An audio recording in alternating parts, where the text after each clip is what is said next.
Hey guys, Ramsey here. Welcome to another video. Today we have a review of a Dusita fragrance. Now, on my channel, I have already reviewed a couple Dusita fragrances. There is a playlist dedicated to the house of Dusita, and you can go check out my other reviews, but my most recent review was Oud Infini. Now, Oud Infini was Dusita's very first release, if you will, and Oud Infini is a very challenging perfume, okay? It's a challenging fragrance. And if you want to see why I think it's challenging, go check out my full review of Oud Infini. But it was her very first release when she launched the house. And so this is a very brave release by Dusita, especially as a first release, because this is a challenging, animalic, civet-heavy, musk-heavy oud fragrance. And the oud in here actually shares some similarities with the oud we're going to talk about today, which is Montri. Now, this is a 2.5 ml sample, and I have to give her a check mark on the positive side for doing her samples in 2.5 mils. I appreciate that. I appreciate that little extra half mil. It may seem like something small, but an extra half mil or even a 3 mil sample is much preferable to a 1.5 or a 2 mil sample to me, okay, to my way of thinking. So kudos to you there. Prisara, I believe is her name. Excuse me, I should know this stuff. Yes, Pisara. And she goes by Ploy, apparently. And so, just like there is a pro that I'm going to say, there's going to be some cons in this review. This is going to be a kind of a review that has good and has bad. And everybody, I feel like, they always want me to either bash a fragrance and just annihilate it and rip it, or they want me to just praise it to the heavens. And sometimes it doesn't work that way. You know, my channel is kind of getting the reputation of kind of the fragrance connoisseur channel, you know, somebody who really likes to think and talk about perfumes and not the 30-second clip, not the fragrance channel that's going to talk about clones and that kind of thing, right? My channel is kind of getting that reputation for somebody who's going to put me on and listen to me ramble for half an hour or an hour without clips of, you know, fancy ingredients or side shots or the bottle spinning, or, I mean, this is just me coming up here and talking. And that's why I wanted to start this channel, because so now we're going to do a con. So when you look at the house of Dusita as a whole, objectively, okay, you'll notice that almost every single review that was done on the house of Dusita, on Montri in particular, but other fragrances as well, are done on these little 15 mil sort of like, they call them discovery, like, you know, bottles, if you will. And those are actually sent out, those little 15 mil bottles are sent out as compliments to the people who do YouTube videos on it. They get them for free, basically. So we said a positive, we're now going to say a negative. I am not a fan of the fact that this house is on the free bottle brigade, okay? I am also not a fan of the fact that there is some, you know, question marks around the fact whether Pisara is actually the perfumer. Now, I'm not saying she's not the perfumer, okay? Please do not sue me. I'm saying that there are some rumblings in the fragrance community that this house is very similar to the house of Roja, in the fact that they're both founders of this brand who are kind of put forward as the face, who claim to be the perfumer, and there are a lot of people wondering if they really are the perfumer, or if there are Robertet or Simrise or IFF perfumers in the background actually making it, and they just put her face forward. I don't know if that's true or not, okay? But she is holding herself out as the perfumer. She is saying she is the perfumer, not just the creative director. So I should mention that that is a little hazy. It's a little murky out. I'm not really sure how this all works, okay? Maybe she is the perfumer. I don't know. I'm not standing up here saying I do know, but it is kind of one of those things that makes me pause, okay, when it comes to this house. So that's one thing to mention while I'm talking about this. Now, these two fragrances to me are linked in some way, okay? Because this, Oud Infini, was a very challenging animalic release, and it was sort of a release that many people, if you don't have experience with oud or animalic fragrances, they would smell this and go, oh my God, that smells pissy, or that smells fecal, or whatever it may be. And when she first kind of started her house, this was actually one of the best things that she could do, because this made people talk about it and made people talk about have you smelled Oud Infini? It's so animalic, it's so challenging, it's so this, it's so that. And actually, if you can grit your teeth and stand the first couple hours, the dry down's absolutely beautiful in Oud Infini, okay? And so I think that what ended up happening, this got discontinued somewhere along the line. I don't know how long ago it was, about a year ago, if memory serves, rumbling started happening that this was going to be discontinued. And what replaced it was Montri. Now, Montri, to me, is a rose oud, okay? And rose oud is a genre over the last 15 years that has been done to death, absolutely to death. Anyone who is anyone has a rose oud fragrance, okay? That being said, I like the genre, okay? So even though it seems played out, even though it seems like there's thousands of rose oud fragrances floating around out there, I like the genre. I like oud. I've come around to really like oud. And so if you have smelled a lot of rose oud fragrances, you're going to get something in Montri that instantly will remind you of Laotian oud. If you've smelled this Laotian oud scent profile, if you will, okay? So for example, if you have smelled something like Diptyque Oud Palao from 2015, I'm going to review this one of these days as well. This is Fabrice Pellegrin. You see I've been wearing my Oud Palao occasionally. And this is Laotian oud, Bulgarian rose, frankincense, labdanum, bourbon vanilla, cypriol. Many of these oud profiles that you smell in a lot of these brands are a mixture of some sort of synthetic oud accord, okay, put together by IFF or Maine or Cimarron, whoever is going to, Robert Ted, whoever these brands are. These big oil houses are creating this, black oud, or I don't know the different names of them.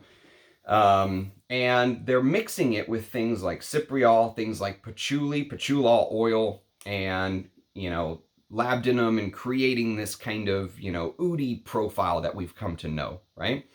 Now, I am okay with that. I understand the optics of it. I understand you're not going to get real oud and everything, especially when you can find, Montri can be found at discounters for like $100, which is a great deal, okay? I think Montri is one of the best examples of this rose oud category, and we'll talk a little bit about some of the differences, if you will, as this review goes on. But let me take a step back, and let's talk about Montri, how it was kind of sold, okay? So first of all, if you look at the cover art, you'll notice that there's a man sitting there on the front, and you'll notice that he's taking notes. He's writing something, okay? And in the background, you'll see some trees, maybe some oud trees, maybe a little bit of a herbal forest setting in the background. And that is supposed to be Dusita's, I'm sorry, her name is not Dusita. Her name is Pissarra, okay? So that's supposed to be Pissarra's father. Okay, his name actually was Montri, and he was a man who was very introverted, and he loved poetry. He loved to write, okay? And even though this kind of shows him out in the forest or sitting at a desk, apparently he was a man who liked to walk around Paris. And he liked to walk around Paris, and he loved to smell old guirlains. So he had great taste. He liked things like Le Bleu and Mitsuko and Val de Nuit and stuff like that, right? And so he would go smell these old guirlands, and he would walk around Paris until inspiration hit. And when inspiration hit, he would take his notes. He'd take out his notepad, he'd write his poems right then and there, right? And so there actually is a poem that goes with Montri. And it says, "The pen is me, and I am the pen. In writing, the pen gets lost. To become part of the thing I cannot recall." That's one of his poems, okay? Montri penned that, if you will. And so to have a perfume named after her father, who, if you know, her other work, like for example, I'm just going to go back to Oud Infini real quick and show you one of these older Discovery atomizers, back when she used to do them like this in these little 7.5 mils. It comes with one of these, and on there is a poem that literally her father wrote. Dawn in the sky, a tiny stream of gold flows and expands imperceptibly until it covers the whole sky and turns itself into silver.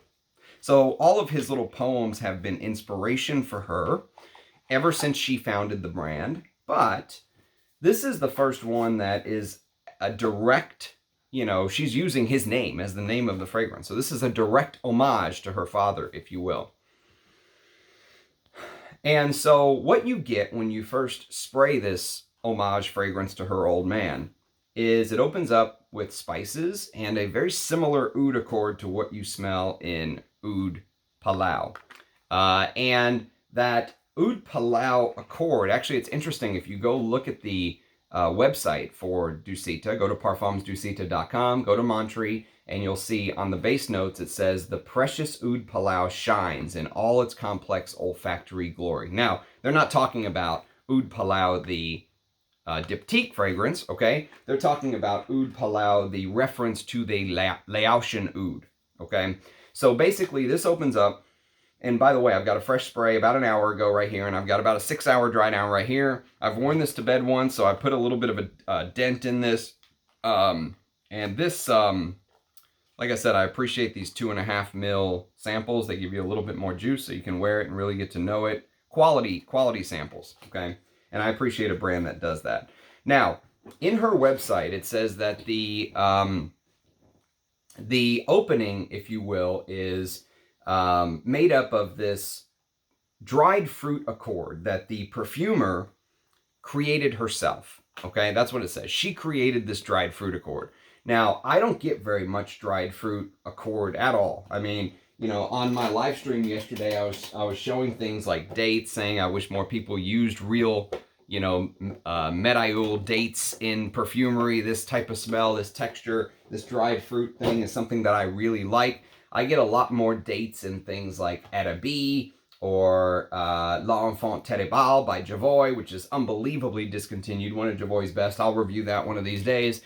And so she makes kind of a little bit of a big deal with this dried fruit accord. I don't get that. What I get is I get a candied rose, okay? And that candied rose is mixed with a smell that smells a little bit like the oud you expect to, this Laotian oud profile, okay? And the animalics are, you know, slightly turned back from Oud Infini, okay? Well, let me change the way that I'm saying that. It's like 1/100th of the animalics that you get in Oud Infini, but it's still there, okay? So it's not been completely taken out. In fact, the very first thing I thought about when I smelled Montri was Oud Infini, but a much more acceptable version to society, to the masses, all right? This is one of those that if you know Oud Infini, you'll smell a little bit, just a touch, just a sprinkle of the animalics that are in Oud Infini, in Montri, but then it really goes into this candied rose aspect to me. Just imagine taking a red, luscious rose and dipping it in Jolly Rancher, all right? Imagine dipping it in Jolly Rancher syrup and taking it out and letting it harden, kind of how Jolly Ranchers are very hard candies, right? And so the rose petals are almost hardened in candy. You can still make out each petal, okay? You can still make out the rose, but they're coated in this candied, syrupy hardness, right? And that's what I get in the opening. To be fair, it's a very nice opening, all right? It is this gentle cloud of spices that she writes is something that I enjoy. I enjoy this type of perfumery. I enjoy this category, okay? With these hints of Oud Infini in the background, if you will. So the prominent notes to my nose are the florals, the saffron, the Laotian oud smell that reminds me of the oud used in fragrances in that $100 range, okay? $100 oud fragrances are about where this falls in my mind. And this is the replacement for Oud Infini, right? To my nose and her understanding of, and my understanding of sort of the timeline of Dusita's releases, right? This is the replacement for Oud Infini with that animalic note drastically toned down. Like I said, 1/100th of the animalics in Oud Infini. And the other part of this fragrance that's interesting is there are a lot of notes in here that are listed that I just don't get. So if you go to the note listing, let me read you the note listing. So according to Parfumo, dried fruits, nutmeg, saffron, cinnamon, coriander, oregano, and petitgrain in the top. Heart, leather, damask rose, orris butter, tobacco, jasmine sambac, may rose, and ylang ylang. Base of oud, patchouli, oak wood, sandalwood, tonka bean, cedar wood, and vetiver, okay? And so for me, there are a lot of notes in there that I just don't get. Like I said, that dried fruit accord, not really at all. Hardly, hardly anything. Maybe part of the overall background blend, but mostly my nose focuses on the rose, or that floral setup, if you will. There are other florals in here, but the rose takes prominence to my nose, and mixing with the saffron and the oud. And the other notes in there, the dried fruits, the oregano, I hardly get any oregano. So yesterday I reviewed a perfume by the house of Histoires de Parfum called 1740. Fantastic fragrance. I have a 15 mil sort of, discovery atomizer there, and I went through an entire 10 mil decant I bought off of a friend. And so that's a full bottle worthy fragrance for me, but that has a very camphorous, like patchouli smell. And sometimes oregano can give off this sort of strong, bitter, camphor-like green type smell. If you've ever smelled something like Amouage Interlude Man, okay? So if you've ever smelled Interlude, you will get, this is a perfect example of that oregano done, front and center, okay? That bitter, herbal, sort of pungent, really readily identifiable. I love oregano on things like pizza and pasta and stuff like that, right? But it's nothing like that in Montri.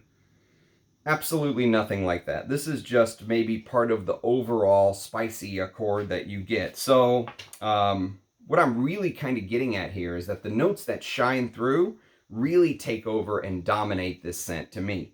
The rose, the oud, like I said, the rest of the ancillary notes, if you will, you're not going to be able to go in there, at least to my nose, you're not going to be able to go in there and go coriander or oregano or dried fruits. I don't get very much of that personally. You're not going to pick out each note. It just kind of creates that spicy blend, if you will, in the top. And once you get to the heart of the fragrance, in probably about 1 hour time is when you hit the heart. On my skin, the way this fragrance dries down, 1 hour time you really hit the heart of the fragrance. And then you're going to notice that there's a note in here, speaking of prominent notes, that really starts to come to the forefront and make everything feel more posh, okay? More luxurious, if you will. This is the niche side of perfumery that's supposed to make everything smell expensive. This luxury blob smell that I have to give credit to Varanus Radari, the scented devil guy. He came up with this phrase, the luxury blob, and it's a great way to describe things like Rojas, Dusitas, this high-end Xerjoffs, Clive Christians, this luxury blob smell. And what does that to me in this fragrance, what really gives it that expensive smelling feel is the orris butter. And the orris butter in here smells powdery. It smells dusty. It smells very delicate. It almost feels like that brittle, candied rose in the top I was telling you about, that you're just going to be able to break a piece off. It's kind of like brittle toffee feel. You're just going to be able to break a piece of that candied rose off, if you will. And it makes it feel very delicate and mellow, and this very purple violet orris type feel comes into the fray, if you will. And it makes it extremely buttery, it makes it extremely smooth, and it makes the fragrance feel expensive. I think for me, if I'm comparing these two, which I am, I think that Oud Palao and Montri share a lot of characteristics. I think Montri smells more high class. Oud Palao has done very well, especially for a 2015 release. Montri in 2022, it almost seems like Dusita took this DNA and they tried to make it smell a little bit more expensive, a little bit more posh. And I think that she succeeded. Peter from Fragrance View called this part of the fragrance, this texture, velvet. He said that it's a velvet feel. And it's a great descriptor, Peter, because to me, the way I see this is, imagine like being in the club and you have that velvet rope that, sort of gives you that demarcation line between VIP and the masses, if you will, and that velvet rope that separates VIP. If you ever touched one of those, and I'm sure we all have at one point in time, you'll know that if you sort of rub your hands this way on the velvet rope, if you rub it one way, all of the, the texture of the rope sort of starts to lay that way. It starts to lay the way that you rub. And if you rub it the other way, all of the texture on the rope sort of starts to stand up on end or lay down the other way. And that's sort of what the Oud does. It just smells very like just rubbing your hands on a velvet rope. Very posh, very expensive feeling. It's almost like Roja took Oud Palao and Roja'd it up. You know how in my Roja reviews I talk about Roja'ing something up? It really feels like this has been Roja'd up. Like it's been given the one over, right? It's been given the squeaky clean treatment that makes everything feel a little bit posh and expensive feeling, okay? And what ends up happening as the fragrance continues to dry down, so once you get deeper into the dry down, you're going to notice a couple things. There is a leather note, but it doesn't feel like a true leather, like don't expect a hardcore leather note in here. This almost feels more like a leather that comes a bit from maybe the chemical aspects of the saffron. Sometimes saffron can come across as slightly leathery, but sometimes labdanum can come across as slightly leathery. I wouldn't be surprised if there is a little bit of labdanum in here. Because there is this ambery feel for the first part of the perfume. There's this ambery feel mixing with the rose and the oud. And I wouldn't be surprised if labdanum was used to create that. And sometimes labdanum can give off this very sticky, leathery-like feel. And you do get a little bit of that. Almost like when you pick the rose, when you pick the rose that was coated in Jolly Rancher and you broke a petal off, right? And then you felt your fingers, and have you ever held a Jolly Rancher in your hand after it was in your mouth and your fingers get all sticky? That's kind of what the background of this fragrance feels like to me. That amberiness makes it feel just slightly sticky. There's also a jasmine note mixing with the rose. So there's two types of rose in here according to Dusita. There's damask rose and there's May rose. Okay, May rose are those big centrifolia looking roses, the giant ones, right? And so those two roses combine with jasmine sambac to give it a little bit of a slight indolic feel. I don't think the indols are something to really focus on. I don't think they're the star of the show. I don't think jasmine is the star of the show. I think the rose oud combo is the star of the show, but there is jasmine and ylang ylang. And so you do get a slight indolic feel from the jasmine, but it's nothing like Xerjoff's Alcat or anything like that. This is much more a rose oud than a jasmine oud. If you want a jasmine oud, I'm going to urge you to try, there is a fragrance from the house of Feel Oud, the composition between Russian Adam and Bortnikov, which I actually bought Oud Balsam, and I have a review of Oud Balsam on the channel if you want to go check that out. I was not nice to it. I actually pretty much bashed it. But not because it's a bad scent, but because my expectations for what was going to be coming out were much higher. And I think there's a Bortnikov scent that kind of does that DNA of Oud Balsam a little bit better. But of the three scents that they've released, you can see them right there. Sunrise and Set, Oud de Grande, and Oud Balsam. So you can go check out my review of Oud Balsam. But Oud de Grande is the one that I'm going to be doing a early impression video on very soon. And Oud de Grande is basically a jasmine bomb. It says that Oud de Grande is 50% pure natural Thai oud oil mixed with this gourmand type jasmine grandiflorum. Okay, so if you want a jasmine oud, I would much rather point you in the direction of something like Oud de Grande, but it's a jasmine bomb. I mean, there's a lot of jasmine in here, but if that's really what you want, if you want a jasmine oud, I would point you to something like that. Even though I was not a fan of the first three releases, I thought that they could have been better. That one is growing on me. So, so back to Montri, if you will. So the jasmine is there, mixing with the May rose, mixing with the ylang ylang. Sometimes the ylang ylang can give off a slightly banana-like, floral, powdery-like smell. And tobacco, okay? And the tobacco used here, to her credit, I think it would have been very easy to use a tobacco that was mixed with this disgustingly sweet, synthetic, think about things like Naxos or that type of tobacco profile. Easily, she could have done something like that, mixed it with oud, and it probably would have sold just fine.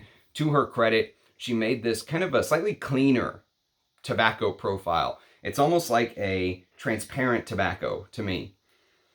And that transparent tobacco, as it continues to dry down, as it raises its head into the dry down, is really what I think pushes, well, the fact that there's no big amber woods and the way that she executed the dry down in Montri sets it apart. Because many people, I think when they smell the openings of things like Oud Palao, or even you could go something like this, you know, I have a video on this on my channel if you want to go check it out. Oud Ispahan. Now this is much more expensive, but Dior's Oud Ispahan from the Dior Privé line.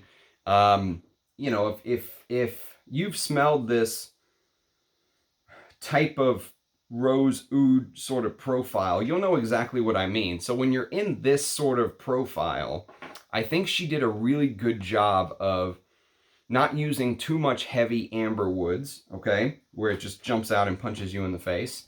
And you don't have that big giant amber wood throw in here. And she didn't use the synthetic amber woods, and I like the fact she didn't go into the disgustingly sweet tobacco style, okay, which she could have done. I feel like it would have easily worked out. And so what happens into the dry down is that ambery bit I was telling you about earlier, that labdanum that I have a feeling makes it turn slightly leathery and that kind of thing, right? The ambery bit in the background tends to fall away, if you will. It tends to fall off a cliff in about 4 hours, give or take. And once you hit that 4-hour mark, it really starts to transform.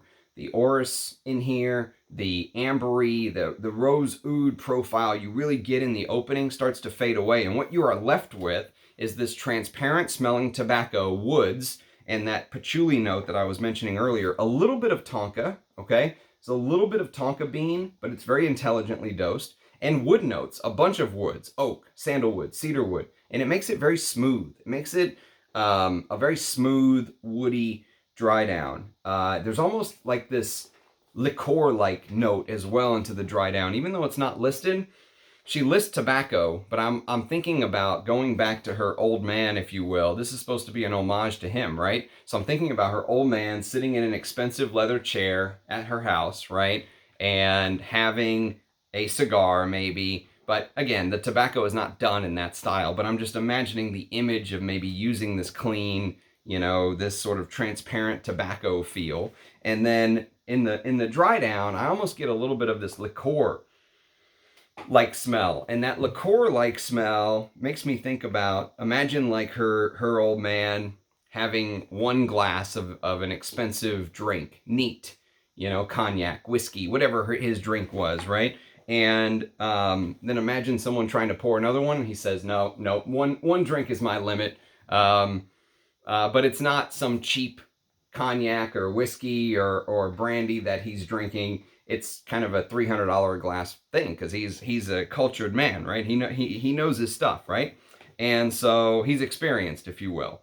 And so that's how the fragrance comes across. It comes across as posh and high class and all that stuff. And it does things that you kind of expect a high-end niche fragrance in this price category to do. 50 mils on her website is 150 euros, okay? Which is not terrible, but I think that's like $200, if I'm not mistaken.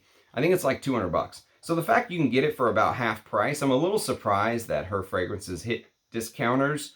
I'm always surprised when I see things like Dusitas and Rojas and stuff like that at discounters, because there are many brands out there, these type of privés from Dior or the Chanel high-end lines. You never find those at discounters. The brands work extremely hard to keep those off discounters. You will find things like Amouage, these niche houses, you will find them at discounters. So it's almost always a little surprise. I think it sort of lessens the brand, if you will, when you can find something like this half price. But at half price, I think that's about fair. I think that's about where it should be, in my opinion.